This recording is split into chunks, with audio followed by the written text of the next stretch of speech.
Okay, so in the last discussion we have deleted a record from the table. Now as we have deleted the record and table only contain 2 record, so I am entering few more in the table so that we can perform different operations on it. So I am inserting few more rows in the table. So inserting again row number 3, which was Rajaram, and maybe age was if you want to put 23, so we can put 23 here. 23 is the age, maybe living in Mumbai. Okay, and salary is 2000. So one more record added. Let's add one more. So just copy paste it. It will be much easier. So that we will be having at least some handy number of records to work upon. So again, I'm adding few more records in it. Not few more, I mean just one more record I'm going to add. So here it is going to be record number 4. So record number 4, and maybe the name is something Sundar, and maybe age is 26, living in Indore, maybe salary is 2500. Done. Okay, so let's check if the records are there in it. Select star from customers, and here you go, we have 4 records in the database table. Now if we have 4 records in the database table and we want to do few more operations on it, so now what new operations that we are trying to do in it is we are going to use wildcard now. Wildcards. So what are wildcards? Wildcards are something where in the where command, like if you want to select all those who are having salary 2000, so how we are going to write it? We will write it select star from customers where, and then salary is equal to 2000. So this is how we can select all those records which contains salary is equal to 2000, right?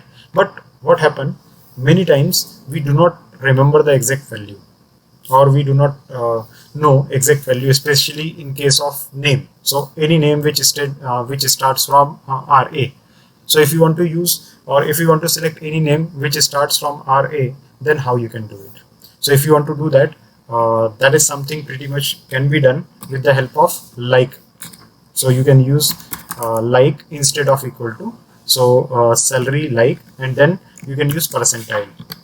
So what percentile says that whatever we are going to have in the salary, they are going to start with this 20, and then after 20 anything can comes up. That means we are going to select all those salaries which are greater than, which are starting with 20. Let's run it. It is giving us error. And okay, so this was the command which we run, and we got this error. Now this error is something which we are getting because this particular number is a character number, and we are running it as a kind of like. So like runs on the characters, so we have to put it in the quotes. So if you are going to put it in the code, what will happen? It will show all the values where salary is starting with 20, right? So whenever you add this percentile, that does mean that anything after this, I mean 20, and then percentage means after any number. So it may be 0 times means 20, and then nothing is coming after it, or maybe 1 number, 2 number, or any number, any count of number can come after this. So let's say if you are writing here as 2, means anything which is starting with 2. Starting with 2, so the character may be 10 character long, 15 character long, so on and so forth. All will be shown. So you can see anything which is starting with 2 is going to add to 500 also in it. Okay, so that is about having this percentile at the end.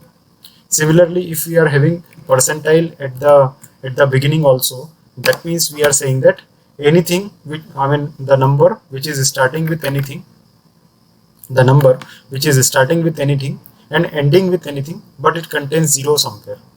So if you want to check 0 somewhere, then it is going to give you all the numbers, right? Similarly, if you are writing it like this, means any the number is going to start with any number, or the value will going to start with any number, but it will have 0 at the end. So here you go. right? So this is how you can use percentage efficiently. But along with percentage, we have one more thing, which is this dash. So this dash is something which is saying that before 0 we are going to have just only one number. Before 0 we are going to have just one number only. Okay, so empty set, that means we don't have such kind of numbers available. That's why it is showing like this.